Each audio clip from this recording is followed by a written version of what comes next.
بسم الله والحمد لله والصلاة والسلام على رسول الله وعلى آله وصحبه ومن والاه ما بعد.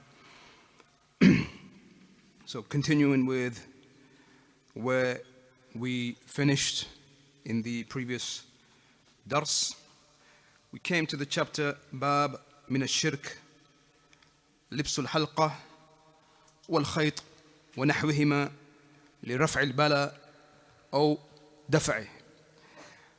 From shirk is to wear a ring, twine, or other than that to remove or prevent harm. We began working through this chapter. However, we didn't complete it. Bi-idhnillah ta'ala, we attempt to do that today. Bi'awnillah. The first evidence that the Imam he brought was the saying of Allah, the Most High, قُلْ أَفَرَأَيْتُم مَّا تَدْعُونَ مِن دُونِ اللَّهِ. Say, tell me then the things that you invoke besides Allah. إن أرادني الله بضر هل هن كاشفات ضره. If Allah intended some harm for me, could they remove his harm? If Allah intended some harm for me. أو أرادني برحمة. Or if he intended some mercy for me, هل هن ممسكات رحمته. Yani, are they able to withhold and prevent his mercy? قُلْ حَسْبِيَ اللَّهُ عَلَيْهِ يَتَوَكَّلُ الْمُتَوَكِّلُونَ. Say, sufficient is Allah for me, and it is He whom those who trust Him, yani put their trust in, yani the believers, those who put their trust in Allah, it is those who trust in Him and put their trust in Him. Now, and so we covered that particular verse, and likewise we went on to the hadith that followed on from that, and that was the hadith of Imran ibn Hussein radiyallahu anhu, that the Messenger of Allah sallallahu alaihi wasallam, he saw a man, and on his hand was a ring made from brass. And we made mention of how some of the scholars who gathered the narrations together, that it was a ring, not that may come to a person's mind, a ring on the finger, one of the fingers, but a ring on the upper arm. Yani a ring made of brass that was placed on the upper arm. Now, and so he said, the Messenger of Allah sallallahu alaihi wasallam, he said, "Ma hadi?" He said, "What is this?" To which he said, it is to overcome weakness. It is to overcome a weakness that he was afflicted with. And so the Messenger of Allah sallallahu alaihi wasallam, he said, remove it. فَإِنَّهَا لَا تُزِيدُكْ إِلَّا وَحْنًا. For indeed it will not increase you except for in weakness. And that if you were to die whilst wearing this ring, then you would never be successful. I believe that's where we ended in the previous dars. Now, that brings us to the next evidence that the Imam he brings under this chapter. وَلَهُ عَنْ عُقْبَةٍ ibn Amir مرفوعة. Now, and from him, meaning from Imam Ahmad, because Imam Ahmad, the scholar of hadith, he recorded the previous hadith. From him also, he records from Uqba ibn Amir that the Prophet sallallahu alaihi wasallam said, "Man ta'allaqa tamima, fala atamma Allahu lahu, wa man ta'allaqa wad'atan, fala wada'a Allahu lahu." Whoever wears an amulet, or a talisman, these are the English words that are used to refer to this word, tamima, an amulet or a talisman. فَلَا أَتَمَّ اللَّهُ لَهُ, and Allah will never fulfill his wish for him. And whosoever wears a wad'ah, my brothers, is any of those ahjar, those stones that are taken from the sea. That's a wada'. So, yani, seashells, you can say.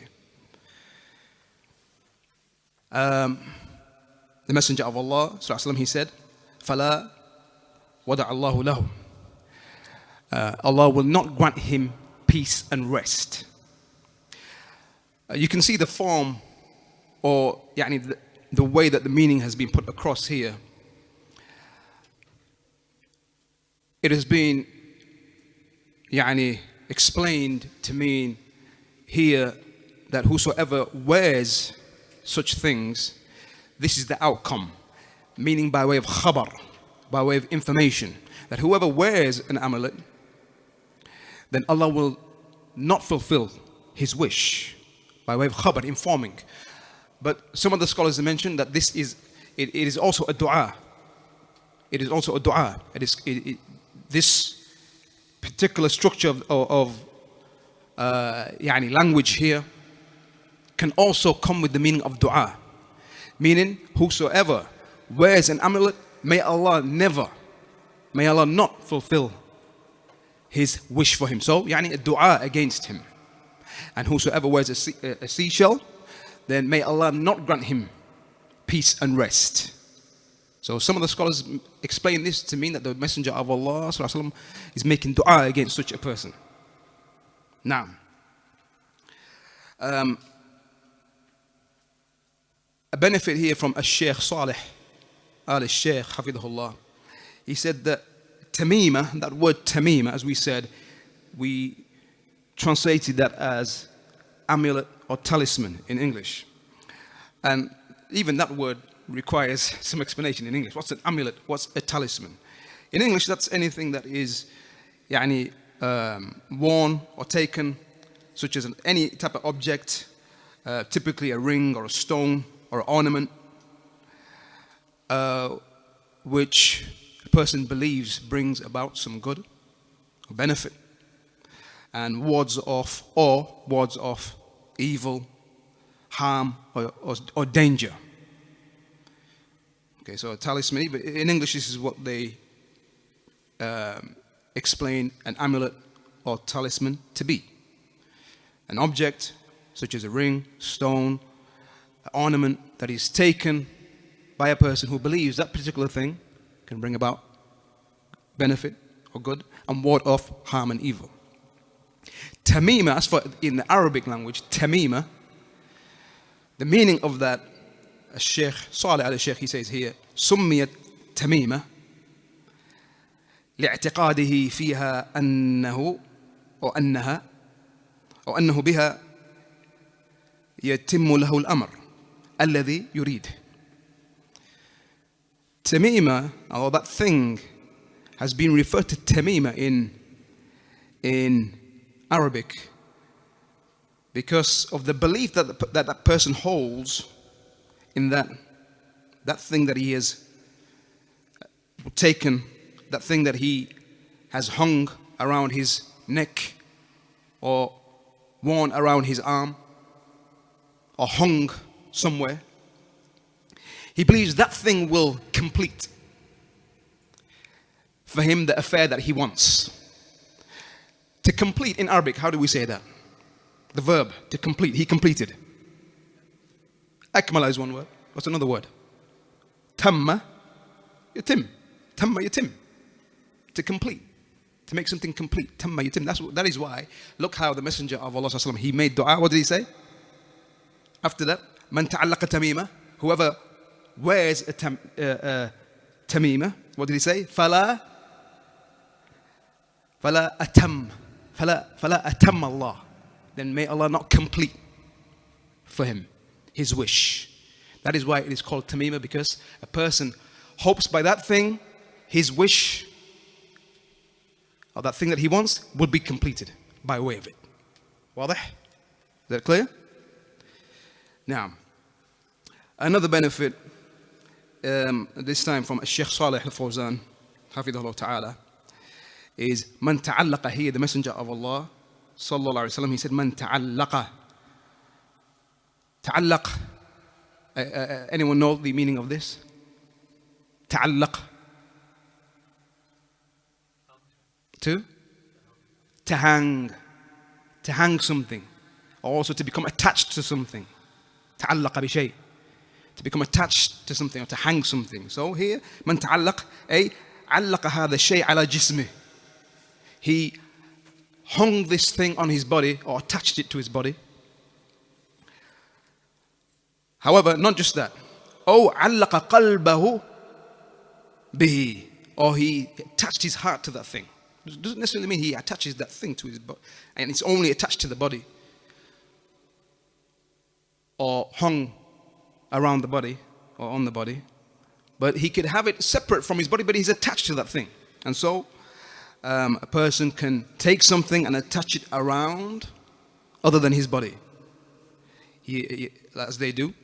Shaykh Ibn Uthaymeen rahimahullah, he said, those who take a shoe or a slipper and so on, and they hang it on the wall of such and such person, thinking that it will bring about benefit or ward of harm. Or likewise in the siyarah, in the car, people hang things in their car in order to ward off harm, bring about benefit and so on. Now, so this is not specific. Al-hasil, what we're trying to say is it's not specific to just hanging something on the body. No. Man ta'allaqa tamima, whatever it may be, on the body or separate from the body. Now, and just because a person hasn't hung that thing on his body doesn't mean his heart's not attached to it. And this is what the Shaykh is saying. Oh, allaqa qalbahu lahu bihi. Now, the Imam then brings a variant wording from Uqbah ibn Amir, when he said that the Messenger of Allah sallallahu alaihi wasallam said, "Man ta'allaqa tamima faqad ashrak."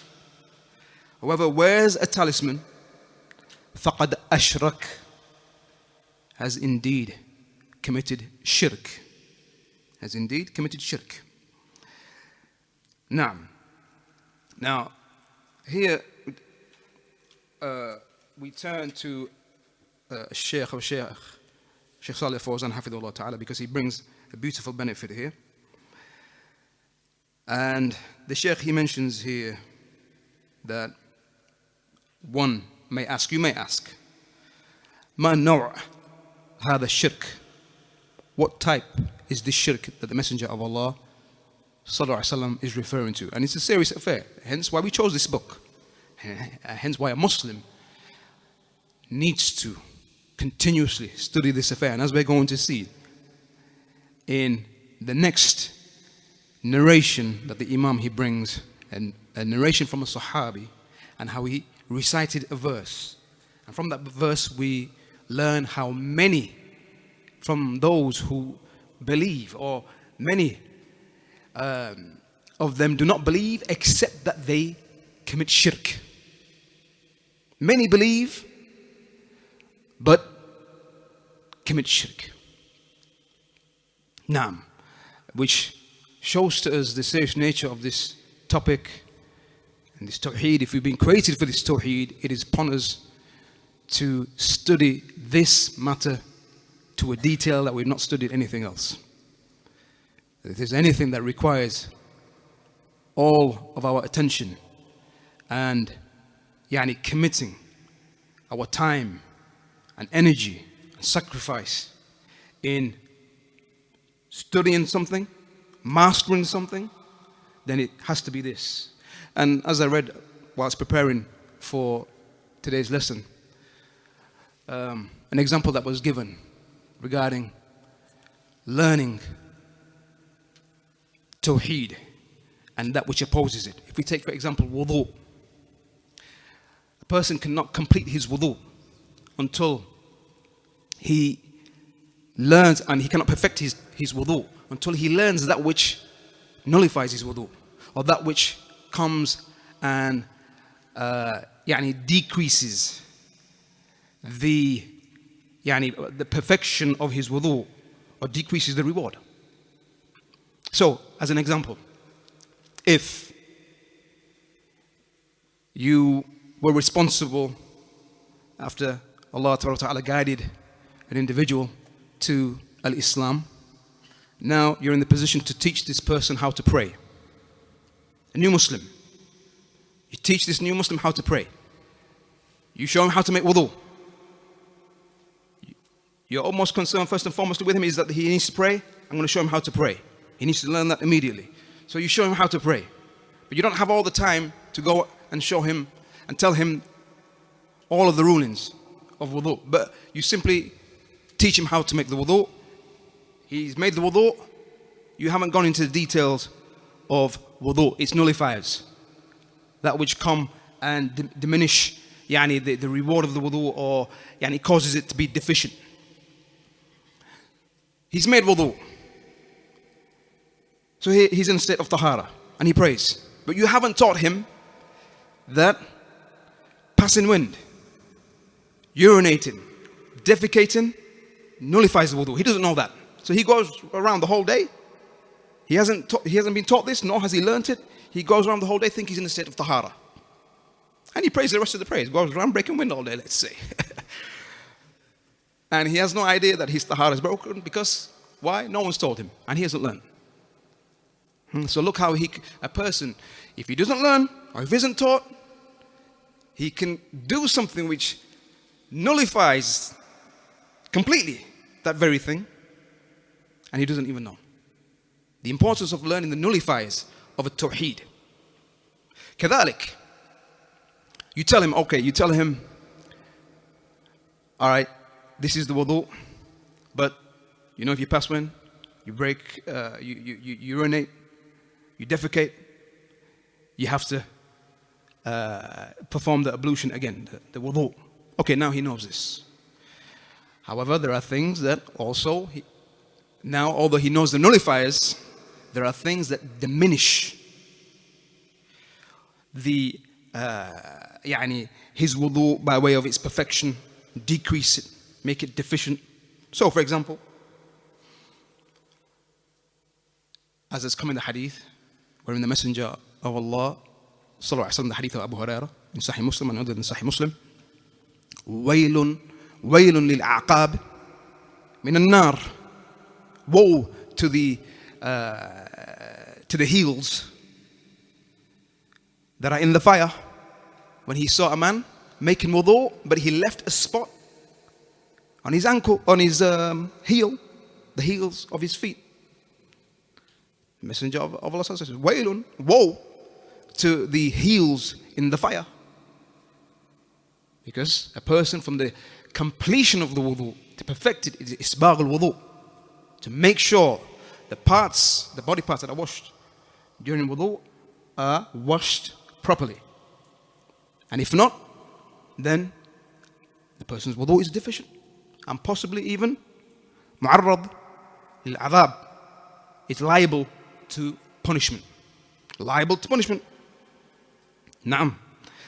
So, bringing this back to where we find ourselves, studying this extremely important topic of tawheed, learning what tawheed is, learning its opposite, that which nullifies it completely, and also that which decreases it and makes it deficient.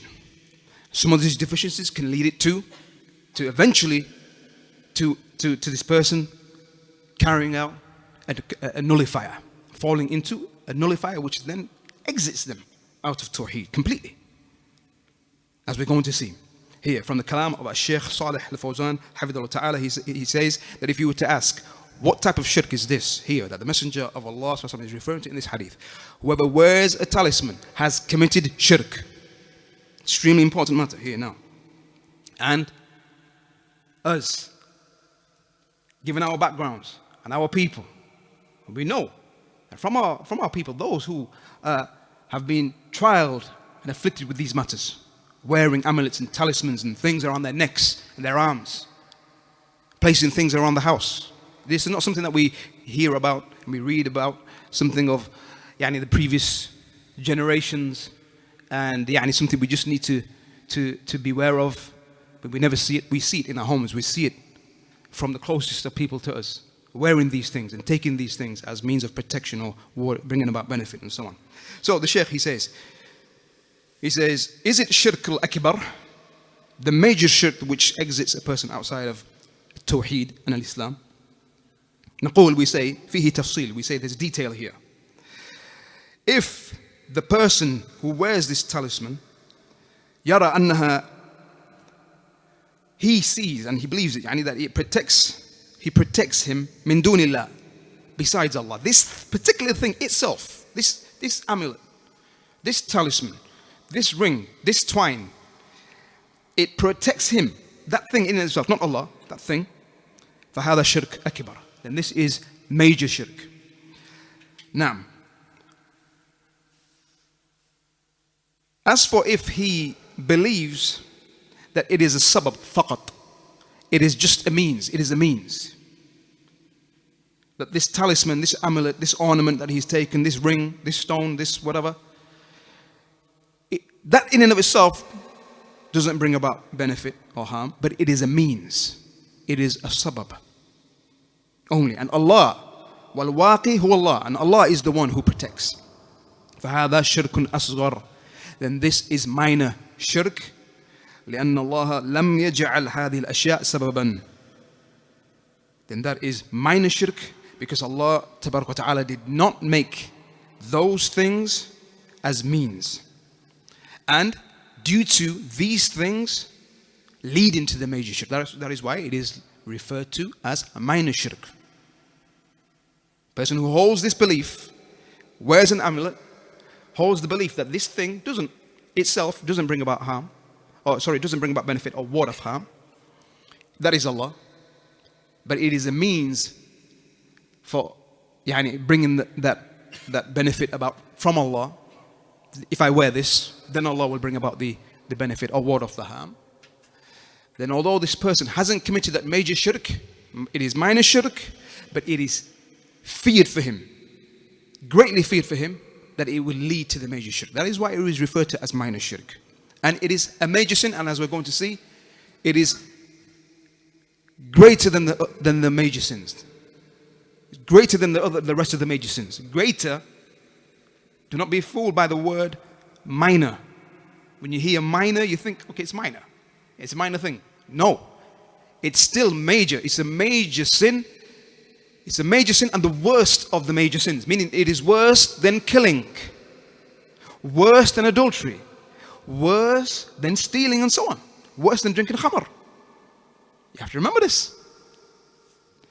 Now, the Shaykh, he continues and he says that actually he goes on to the next hadith, so we'll take the next hadith and we'll come back to the explanation of Shaykh Salih al-Fawzan. The next hadith that the Imam he brings is from Hudhayfa, this time recorded by Ibn Abi Hatim. From Hudhayfa, يعني Hudhayfa ibn al-Yaman. Hudhayfa ibn al-Yaman. That he saw a man with a piece of twine on his hand, and either to protect him or to cure him from fever. So, qat'ah, he cut it. He cut it. Watala, and he recited qawlahu, the saying of Allah the Most High, وَمَا يُؤْمِنُ أَكْثَرُهُمْ بِاللَّهِ إِلَّا وَهُمْ مُشْرِكُونَ. That is the saying of Allah, that most of them believe not in Allah, except that they attribute partners unto Him. Now, the ayah from Surah Yusuf. Now, so here, the Shaykh, he says that Hudhayfa ibn al-Yaman, he cut this twine, which was, that this man had on his hand. And this shows to us that he removed that evil. فيه إزالة المنكر, removing the munkar, the evil. Exactly as the Messenger of Allah Sallallahu Alaihi Wasallam himself, he did when he saw that man with the halaqah. As we saw in the previous narration, the narration of Imran ibn Hussein. Remember, that was a narration going back to the Messenger of Allah that he saw a man. And then, as we said also, that some of the muhaddithin and scholars of hadith, they mentioned it was actually Imran himself. It was Imran himself. That the Messenger of Allah saw Imran wearing the ring, and he said, "Inzi'ha, remove it." And so here we see a companion in a similar situation. He saw a man and with a twine, wearing a twine, and he cut it, and then recited this verse. Now, the Shaykh, he says, the meaning of this verse is أنهم لا يؤمنون بالربوبية إلا وهم مشركون في الألوهية. That they believe يعني in rububiyya, but they commit shirk in uluhiyya. They believe Allah to be the Lord, single out Allah with His lordship, rububiyya, but they commit shirk with Him and ascribe partners to Him in His uluhiyya, in His worship, in acts of worship. And because the mushrikeen of Mecca, as we know, would affirm the lordship of Allah, however, they would ascribe partners to Him in His uluhiyya. Either الشرك الأكبر وإما الشرك الأصغر, or minor shirk. And now here the Shaykh, he comes to the point that we want to get across. He says وربط الخيط حسب ما فصلنا من أنه إذا كان يرى أن النفع والضرر بيد الله وإنما الخيط صبب فهذا شرك أصغر. The Shaykh, he says, so just as we detailed that a person taking a twine, and a twine is, as we said, taking some rope or some string and tying it together. If a person, he sees that benefit and warding of harm is in the hands of Allah, but that this twine is only a means, then this is shirk al-asghar. This is the minor shirk. Because Allah Tabarak wa Ta'ala did not make this twine a means from the asbab. He didn't make it a sabab min al-asbab al-waqiyah. He didn't make it a means from those means that protect, or those means that we should take. As for إذا كان يعتمد على هذا الخيط من دون الله في دفع الضرر فهذا شرك أكبر. As for if this person, he relies and depends on that string, that twine, other than Allah, he depends on this twine, and he doesn't rely upon Allah that this twine will ward off the harm, then this is the major shirk. And so this shows to us that shirk قد يقع ويكثر وقوعه حتى من أهل الإيمان. This shows to us that shirk can take place and can often take place even from the people of Imam. Even from the people of Iman. Naam. And even if we're talking about shirk al-asghar, the minor shirk, then فالشرك الأصغر قد يصدر من المؤمن. Minor shirk can take place and appear from the believer كما قد يصدر منه النفاق العملي. Just as that nifaq al-amali can appear from him. Yani hypocritical actions which have been described as being actions of the munafiqeen, of the hypocrites, such as telling lies, not keeping one's promise, and so on. That is nifaq amali. Hypocrisy in one's actions, but not hypocrisy in i'tiqad, in belief. Now, so just as nifaq i'tiqadi, that hypocrisy of belief and in the heart takes a person outside of Islam, like shirk al-akbar. Nifaq amali doesn't take a person outside of Islam, just like shirk al-asghar itself doesn't take a person outside of Islam, but it leads to it.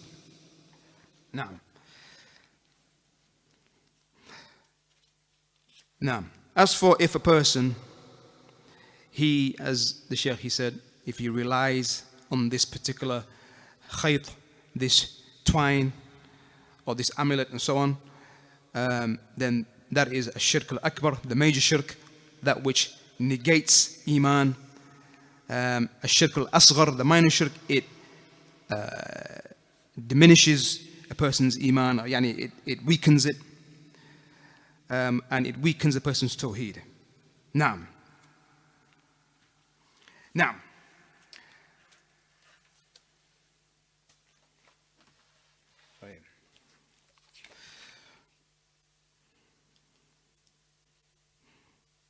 Naam, so that is the end of the evidences brought by the Imam in this chapter. Naam. And we're going to see from what follows in the next chapter, and that which we can take also from this chapter, is that these matters are extremely serious, and how they can be hidden from many, how even Ahlul Iman, the people of Tawheed, can fall into these matters. And it is something which now we're beginning to see, given where we are in the book, how the Imam now has given his details. Prior to this, the previous chapters, we had an introduction. You can say they were introductory chapters. Yani an explanation of why we've been created for Tawheed, the explanation of the right of Allah upon us and the right of the servants upon Allah, the virtues of Tawheed and its rewards, the one who perfects it, that which awaits him, or waits for him, if he perfects it, a great reward in that. The importance of calling people to Tawheed, and having fear of its opposite, shirk. But now here we're seeing the detail of this. We're seeing the detail of everything which has come previously in a general manner. Now we're seeing the detail of that. How a person can complete and perfect that Tawheed by not falling into these things, not relying on these things, not participating or partaking in any of these matters. كذلك, not participating or doing that which diminishes his Tawheed, or renders his Tawheed deficient, weakens it, or even completely negates it. And so these are real things that we see, real situations, and much of that which we see around us. As we said before, we have before our eyes, and that which we see around us, our families and our people, and that which they've been taught, and that which they know, and that which they participate in. From all of these matters, that which is, or that which makes it binding upon us to first and foremost learn these affairs for ourselves, and then go and teach our people, to go and teach them. And that which we see from amulets that the people wear, from talismans, and we're going to see in the next chapter as well, tiwala. A tiwala. A tiwala, my brothers, is like bewitchment or spells that are used to bring about certain affairs. And we see from our people, those who will go to certain individuals, they will go to magicians, seeking, hoping that they can bring about that which they desire. So to bring about love in between the husband and wife, or even seeking to separate them. Or to a woman who cannot bear a child, or she attempting or trying to bear a child, get pregnant. From our people, those who, due to their ignorance in this topic, not studying these matters, not being taught these matters, then they fall into the likes of these things where they participate in these matters. And so they turn to a tiwala, they go to the magicians, they go to sorcerers and so on, and they give to them these things. It's a trade for many of them. Many of them are big earners due to this. And they leave the session and they've taken with them an amulet, a talisman. Yani strings and so on, or taweez and these things. And many of them working with the jinn, working with the shayateen. And that which we see from them, when they combine between sihr, magic, and they combine between many affairs, Sufiya that's within them, the Sufiya, that yani mystical knowledge that they claim, and tariqah, and their path and way that they claim to be upon and claim is the correct way, yani coupled with also them being yani having been afflicted by yani mythology, Greek mythology, being afflicted by the science of astrology. All of these things combined together. And when these things are combined together, you see masa'ib, afflictions. And so, an example that we see, just a quick one to put it out there, and then we discuss it. Very common, that which we see to this day. You don't even need to travel far. Just go on Great Horton Road here, and there is a good chance that you will see one of these stores, one of the takeaways, restaurants belonging to the Muslimin, with something above the shop sign. Very often, we see something. Take a guess of what I'm alluding to? Huh? The blue eye? That's a new one. I haven't seen that. Horseshoes, you see. Muslims, do they take the horseshoes? Maybe kuffar. What else? Focals. Okay, I mean that's rooted in Quran. Okay. What's the common thing you see? Come on, ikhwan. Huh? 786, ikhwan. 786. Anyone know where 786 comes from?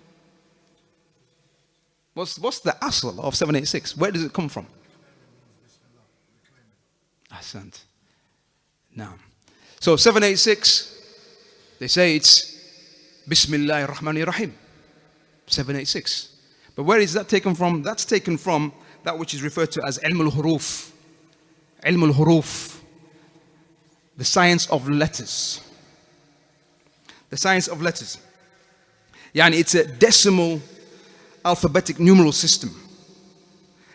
Alphanumeric code.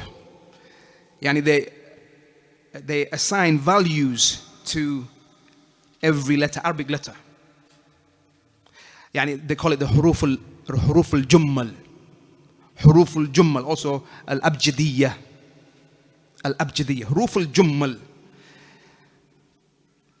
Again, they believe, due to their Sufiya, due to the mythology, and yani also it's linked to astrology and so on, Greek astrology and so on.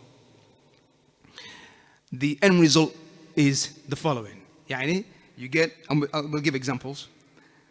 You get a decimal alphabetic numeral system where an alphanumeric code that they work with, and they place values to every letter.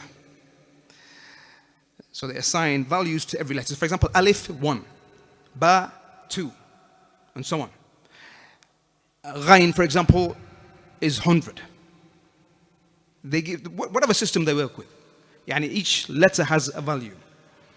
So, for example, Bismillahir Rahmanir Rahim, they take ba is 2, alif 1. They add them all up. Each letter they add them all up. The values. And they come on to 786. They come to 786. 786. Now, and so these numbers that they come to, these sums that they come to, they're used to infer meanings and reveal secret or hidden meanings. And when that's coupled with astrology and mythology and all of this, you have that which we see from the Muslimin. And other than the Muslimin, you have, or the result is, you see when, and we have here on the slides examples. An example of someone who contacted, actually not so long ago, just maybe 2-3 months ago, examples by way of pictures, sent directly to me, someone here in Bradford. They found in the room of their mother an amulet. Within this amulet were pieces of paper folded up. Within this, or on these papers, a mixture of names of Allah, praises of Allah, Ya Allah, and so on. But also, as you're going to see, don't worry, you get to see them, I'll put them on the slides. Names that you've never heard of, but also numbers. The combination of these numbers, because they work with these matters. They work with these matters. So they refer to also the constellations, because they combine between all of these matters. So they look at the constellations, and by way of these numbers, by way of, so for example, they'll take your name, take each letter of your name, look at the numeric values of each letter, add them up. They take your mother's name, and your name, the values of your name, the values of your mother's name, minus one from the other, whatever is left, that has a meaning. Or multiply it, it has a meaning. Coupled with the science of astrology. So they also look at the stars. They look at, for example, when you were born. To look at when you were born. So if it was in Burj al-Hut, now this is now the zodiac signs they have. Remember those signs, those zodiac signs? Yeah? And so, like, as we said before, the kuffar, they have it to this day. Read your star sign, your horoscope, or the horoscopes. What waits for you this month? Or today or tomorrow. They have it even daily, on a daily basis. And so they look to the stars, they look to the constellations, and constellations are what?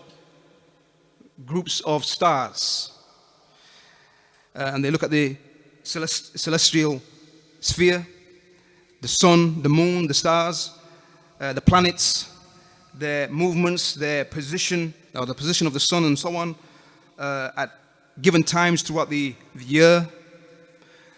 And they look at that which the sun transits from signs. So the sun at a particular time will transit a sign.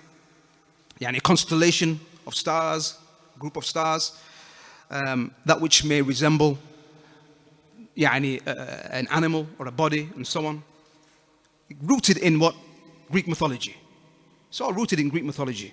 And so, as we said, Burj al-Hut. What's Hut?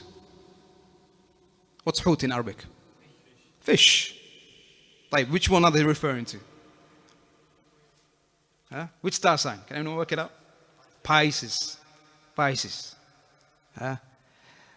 Pisces. And as we said, either these Greek scholars of mythology, those who originated these terms and this science, they looked at the star, they looked at the stars, that which it resembled to them, and so a fish. So you had what was the name of that again? Pisces. Aries, I believe. Remember Aries? Aries, is it Aries? The ram. Leo, a lion. Taurus. Taurus, remember Taurus? The bull. Burj al-Thawr. It's referred to. Naam. Naam. You have Scorpio. Remember Scorpio? That's a given. That's the easy one. What's that? A scorpion. And yani, bodies that they saw resembled either animals or even not just animals, but also yani, other than animals, such as Libra, I believe. Cancer. Libra, scales. That's why you'll see the image they use to represent Libra is scales, like a balance of scales. Gemini. Gemini is twins. And that goes back to two twins or half twins or something of this nature. Greek twins or whoever that they believe to be heavenly twins. Heavenly twins. But these signs that would represent these things. Now, and you find this. You find you find that this is present to this day, and it's a fitna for many. It's a fitna even for the Muslims. And this is something that we have to teach our young ones, and in particular our young girls, because girls can become and our young sisters can become susceptible to reading these matters or taking to these matters, because the nature of girls, they want to be protected. They want to feel they want to feel protected. They want to feel they love to know that good awaits them, and so on. Sense of security and these matters. And so when you have these munajjimeen, these astrologists, and these people who come and they say that this month expect something good. This month expect something good. And as an example, I just searched today just to see before coming here. The language that is used, by these people, and again present to this day in newspapers, in magazines, that which reality is it's become a big business. And so by way of it, they sell their newspapers, their magazines, they acquire subscriptions, and if you want further detail into your future, on a daily level, and on a daily basis. So for example, an example of that, I was reading just today, can't remember which star sign, but you may be trying to prove something to yourself or to your boss or to a partner. The likes of these kinds of matters.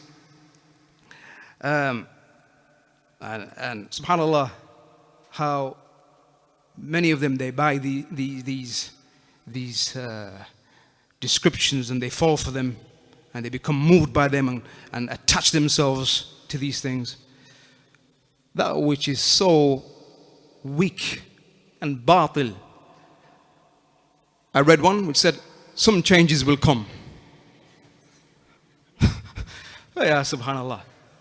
Some changes will come. That's what you need to be told that some. Everyone knows this. Some change. Everything changes. Some changes will come. And then you want private, you want extra, then subscribe and you'll get further detail. Then you got to drop a bag. You got to drop a bag to get that detail. A hefty bag. Now, and so what they do, Ikhwan, is they take, for example, and as those from Ahl al-Ilm who have commented on the likes of this, they say, for example, what they'll do is they'll take the you just take your star sign, or they'll even take the month that you were born in. They take the month that you saw your star sign, and then they'll add that to another number which they've derived. So a combination of things. Like I said, sometimes they'll take your name, take the numerical values of your name, your mother's name, when you were born, and so on, your star sign, add this number together or minus this from that. Quick maths. And then they've got, in fact, probably not quick maths, because to be honest, it's long. It's long. Doing all of that is long, so it's not even quick maths. But they do what they do, and then they're able to say that, okay, you will live this long. You live for 60 years, for example. Or you're going to have this amount of children. Or such and such trials will come to you.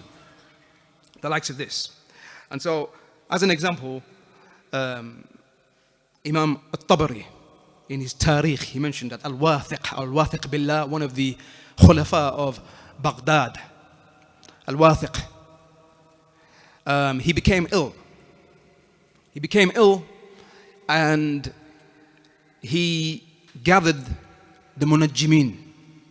He gathered the astrologists and those who are involved in this ilm al-huruf, this huruf al-jummal. And what they did is he said to them, he said, "Unzuru fismi." He said, "Look into my name.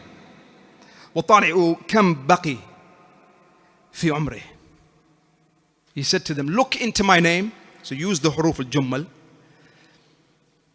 and work out how many years are left for me, because he became ill and concerned. And this is, again, the ummah, afflicted by these things, far from tawheed, relying upon these things, relying upon the likes of these matters, far from tawheed.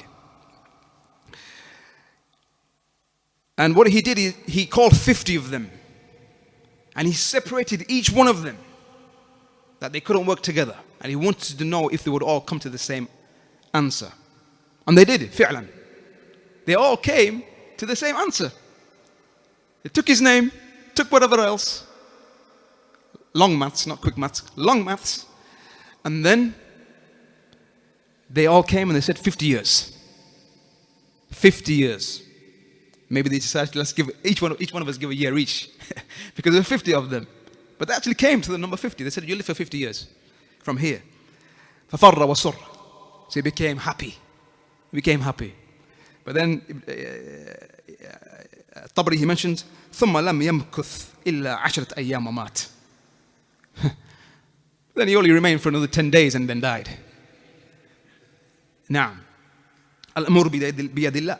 The affairs are in the hands of Allah. Naam. And so this is a reminder for us regarding the importance of this topic, the importance of tawheed, the importance of that which harms a person's tawheed, that which it is extremely easy for a Muslim, for a mu'min, for a muwahid, a person of tawheed, to be put to trial with these matters. Those who are close to us, our family members, our parents, our siblings, our partners, our children, how these things are beautified for them, and they see around them, because we live in the lands of the kuffar, and they see in the papers, in the magazines, in the news, or various forms of social media and so on, these things beautified, your star sign, what awaits you, and these kinds of things. All of this falls into that which opposes tawheed. That which opposes tawheed. And it's easy for a person who doesn't learn these matters, who doesn't learn tawheed to this detail, that they take this lightly and become reliant in these matters and fall into these matters, eventually leading them to minor shirk or even major shirk. Naam. And we end now with the important matters of this particular bab. And the Imam, he brings 10 or 11 matters. We'll go through them quickly, and this serves for us as a summary. The first is the strict forbiddance of wearing rings, twines, and the like. التغليظ في لبس الحلقة والخيط ونحوهما لمثل ذلك. نعم. Secondly, that the companion, and this is referring now to the hadith of Imran ibn Hussein, when the Messenger of Allah ﷺ, he saw that ring on his arm, and he said to him that if you were to die whilst wearing that, ما أفلحت أبدا, you will never be successful. Now, and so here we see that if the companion had died whilst wearing such a thing, he would not be successful. Shaykh Ibn Uthaymeen, he says that's a companion, that's a Sahabi. Then what about other than the Sahabi then? The Sahaba, with everything that they did and every virtue that they have, if that's the case with the Sahabi, that whilst wearing that, if he died, he would never be successful, then what about other than the Sahabi? Severe warning. Now, and likewise, it confirms the statement of the companions, the Sahaba, that minor shirk is greater than the major sins. That is why Abdullah ibn Mas'ud, radiallahu anhu, he made the following statement. Listen, my brothers, to this beautiful statement that he made, and how we can combine this with this important point that the Imam is mentioning here. He said, لأن أحلف بالله كاذبا أحب إلي من أن أحلف بغيره صادقا. He said that I swear by Allah's name whilst lying is more beloved to me than swearing by other than him whilst being truthful. You get that? What's he saying there? That's an extremely important matter. I'd rather not commit shirk. Mahmoud, naam? Are you going to say it in a different way? Naam. It's a major sin. He's doing a major sin. He'd rather do that major sin of lying whilst using Allah's name. Major sin. He'd rather do that than commit shirk. I'm being truthful. Yeah, and he said, I'd rather lie and swear by Allah and use His name than swear by other than Allah and then commit shirk whilst telling the truth. Wadah? Clear? So from that we take this benefit. It's an extremely important benefit, and we see that from the Sahaba. They would deem minor shirk greater than the major sins. The third is that ignorance is not excused. نعم أنه لم يعذر بالجهالة. As we saw from the hadith of Imran, the Messenger of Allah sallallahu alaihi wasallam didn't excuse the man. He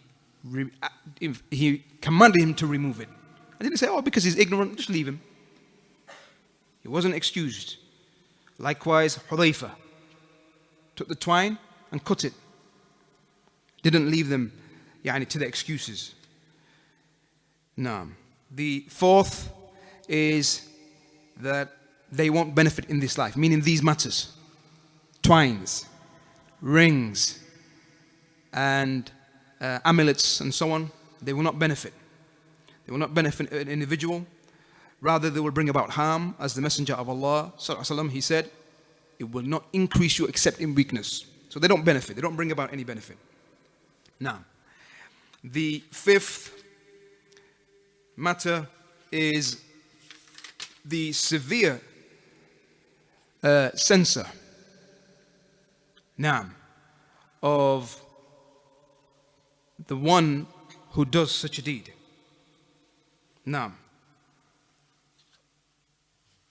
Wearing talismans and these things and twines and so on. The sixth the clear declaration, tasrih, the clear declaration that whoever attaches himself to something will be placed under the charge, protection of that thing.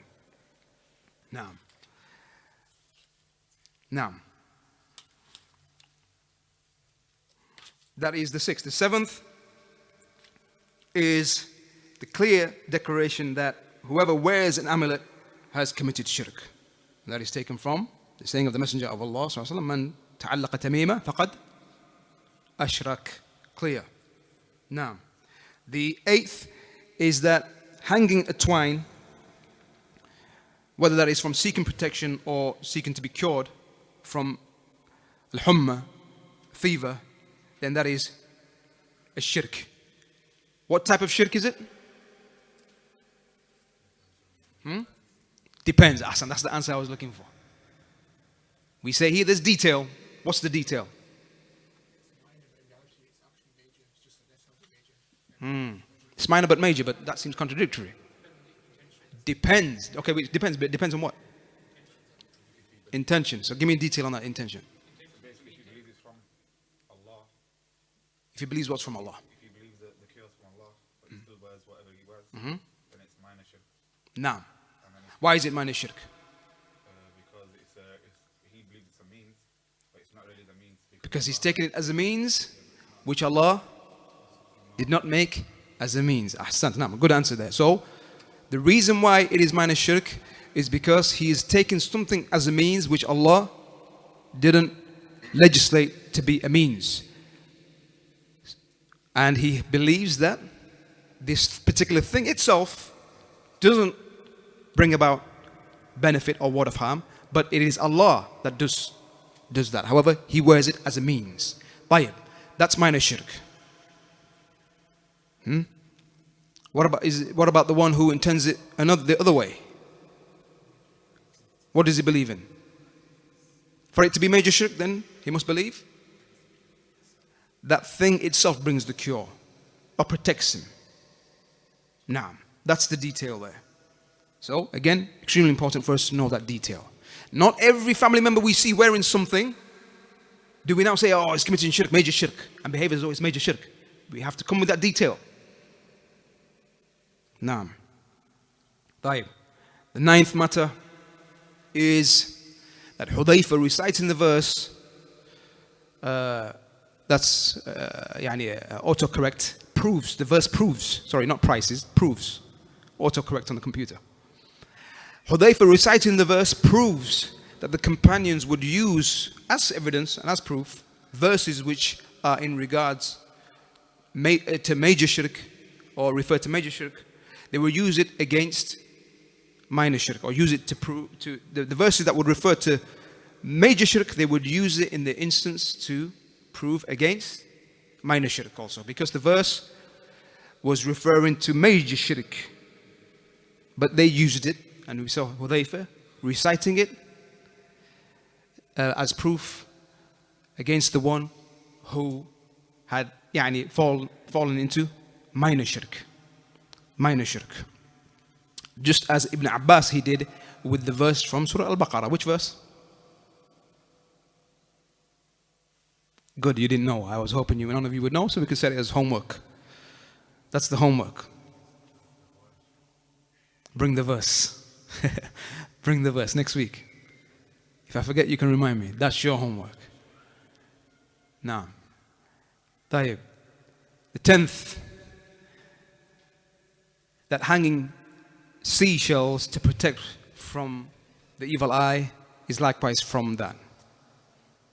Again, it is from shirk, but the type of shirk, it depends on how the individual approaches that particular shell that he has taken. It can be minor or major, dependent. We apply the same principle here. The 11th and the final matter is the supplication against the one who uses amulets, that Allah does not grant him what he seeks, and that the one who hangs seashells likewise has no peace or rest. So making dua against such an individual, such as has come likewise, has come more than once in the Sunnah. The one who came, or the one who comes and announces lost property in the masjid, then the Messenger of Allah, what did he say? May Allah not return it to you. May Allah not return it to you, that which you've lost. So it's allowed for us to make dua against someone. That shows to us not just this hadith, but also other examples. The one who comes and says, I've lost such and such.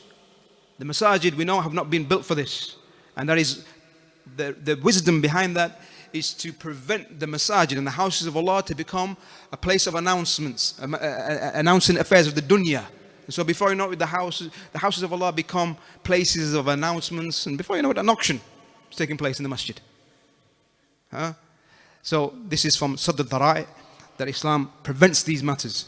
And so we are forbidden from making these announcements in the masjid. And so we had an example also in that the dua is made against the one who comes and announces lost property, that he's lost something.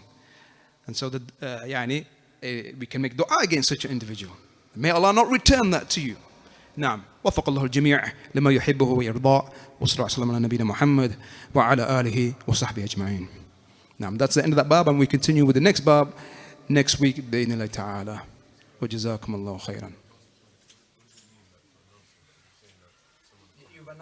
If you announce that you lost something, or even announce the one who announces that he lost something, or the one who announces that something's been lost, we found such and such, both.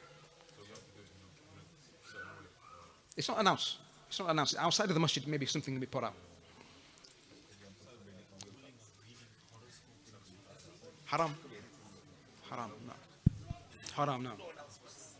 No. It's nafs al-shay, it's the same thing. It's all of the same. Yeah. As an example for the people. For the people, yeah.